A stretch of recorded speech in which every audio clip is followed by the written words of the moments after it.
our age is retrospective. It builds the sepulchres of the fathers. Now, what does it mean to be retrospective? You might have heard the term retro before, used in reference to like clothing or music, right? Retro means back. So if someone dresses retro, they wear, old-fashioned clothing or listen to, old-fashioned music. Right? Spect refers to vision, right? Oftentimes you hear glasses called spectacles. So retrospective means to look backwards, to look back. So our age is retrospective. Emerson is saying that here we have, right, a new country, right? It hasn't been that long since the American Revolution. But what is this new country doing? It's looking backwards. We're building the sepulchres of the fathers. A sepulcher is a tomb, right? We're building the tombs for our fathers. We're looking backwards. It writes biographies, histories, and criticism. The foregoing generations beheld God and nature face to face. We through their eyes. How do we see? We don't see through our own eyes. We are looking at life through their eyes. And this isn't a good way to go through life. We need to experience our own vision. We need to have progress, be progressive, turn from the past, look forward, and move forward. Why should not we also enjoy an original relation to the universe? Why should not we have a poetry and philosophy of insight and not of tradition? Of insight, innate, right? Intuition, and not of tradition. And a religion by revelation to us and not the history of theirs. So, what is Emerson saying? We need to turn, look forward, move forward.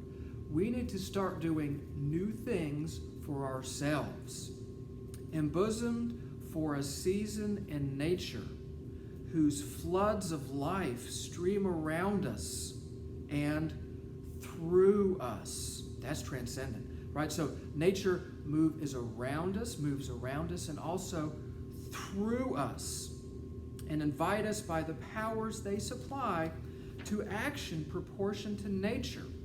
Why should we grope among the dry bones of the past? Oh, that's so awesome. Or put the living generation into masquerade out of its faded wardrobe. The sun shines today also.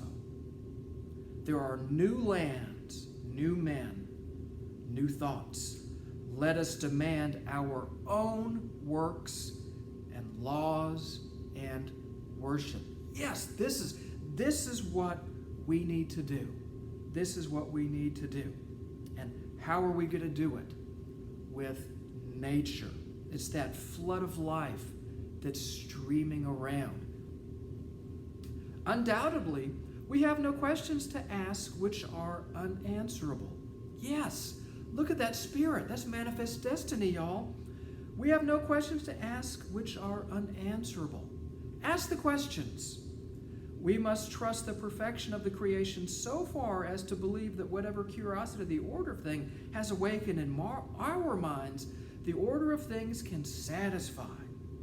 Every man's condition is a solution and hieroglyphic to those inquiries he would put. He acts at his life before he apprehends it as truth. Ooh, those two sentences, that is money. Every man's condition is a solution and hieroglyphic to those inquiries he would put. He acts at his life before he apprehends it as truth. So what is Emerson telling us, right, about individualism and about ourselves? As we go through life, we experience questions, right? Oftentimes, I hear this a lot from people. I've asked this about myself. What is this life I'm living?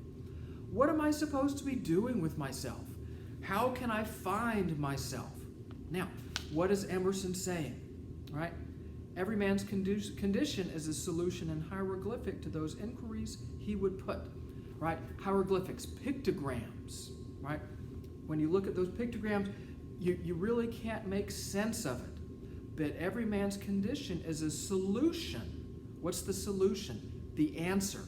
But what is it? It's in a strange, unknown, symbolic language.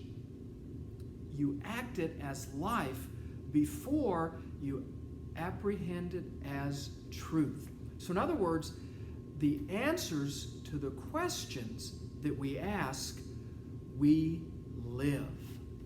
Wow, that is amazing. That is so cool. Because after all, we have no questions to ask that are unanswerable. The answers, the solutions to the questions, we live. Oh, anytime you ask, right, and say, ask yourself, what's my purpose in life? What am I to do? Look at your life. That's the answer to life.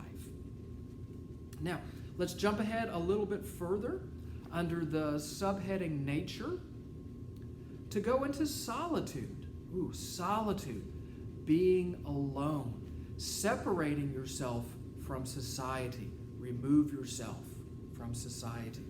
A man needs to retire as much from his chamber as from society. I am not solitary whilst I read and write. You're not solitary? Well, though nobody is with me. Well, how can I be alone? How can I find this solitary experience? But if a man would be alone, let him look at the stars. Because what happens? Look back there at the sublime. Here's something to do. When there's a clear night, go out and look at the stars and ponder them, reflect upon them, experience the sublime. Try to create a moment of transcendence when you realize how insignificant you are in the scope of the universe.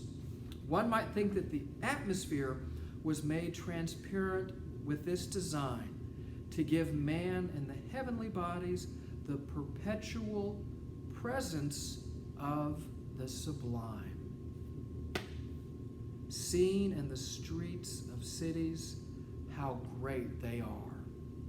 If the stars should appear one night in 1,000 years, how men would believe and adore and preserve for many generations the remembrance of the city of God which had been shown. But every night come out these envoys of beauty and light the universe with their admonishing smile. Now, Emerson next is going to talk about something, a key concept for romanticism, and that is childhood and adulthood, innocence and experience. When we're young, right, we don't know that much, but we're excited by so many different things. And as we age and we become adults, right, we have knowledge and experience, but we've lost that pure vision that we had as children. But there's the consolation of knowledge and experience. So how do we see this? The flowers, the animals, the mountains reflected the wisdom of his best hour, as much as they had delighted the simplicity of his childhood. To speak truly, few adult persons can see nature. Most persons do not see the sun. At least they have a very superficial seeing. The sun illuminates only the eye of the man, but shines into the eye and the heart of the child.